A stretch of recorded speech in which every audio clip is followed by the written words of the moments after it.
Cigarette butts are one of the most littered items in the world. Many smokers are quick to flick them on the ground, but our next guest says they are trashing more than just the sidewalk.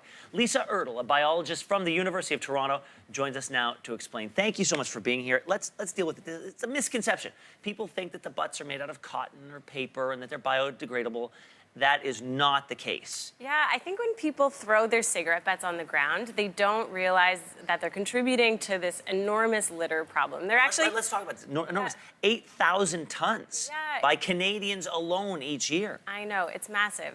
And they're actually made out of this synthetic material. Like you said, they're not readily biodegradable. They're not made out of cotton and paper. They're made of cellulose acetate, which is this synthetic material that doesn't break down easily in the environment. It just breaks up into these thousands of individual microfibers. Okay, and then what happens to those, say, in the oceans? A lot of this stuff ends up in our water supply. So what's your research showing in terms of what they're doing to the water? At the University of Toronto, we're researching the effects of microfibers. Some of them come from cigarette butts. They also come from washing our clothing.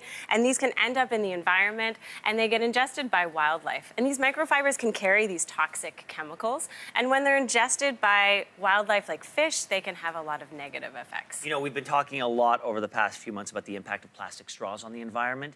Compare the impact of straws on these cigarette butts. Yeah. Which one is a bigger problem? So in cleanups, we just did a cleanup yesterday. The University of Toronto has a trash team, and we found hundreds of cigarette butts. We found a few straws, but not very many. And I think if people throw their cigarette butts on the ground, they don't realize that it's no different than throwing a straw on the ground. If we saw somebody throwing a straw on the ground, we would try to correct it, but it's really no different. It's a synthetic material, can carry chemicals, and can be harmful to wildlife. Okay, well, you know, what's been really impressive is how quickly the tide turned on plastic straws. I mean, almost overnight, it became taboo to even carry them in restaurants. I've noticed almost every time I go out that there's this concerted effort by these restaurants to do their part. They were almost shamed into changing their behavior very, very quickly.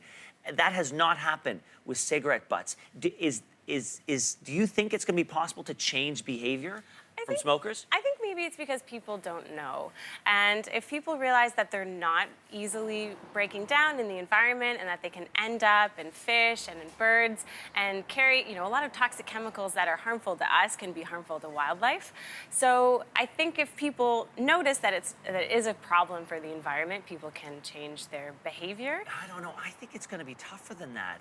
You know, there's the addictive qualities of cigarettes, but also smokers are used to being ostracized already. They're already on the outside looking in. I think it's going to require more than that.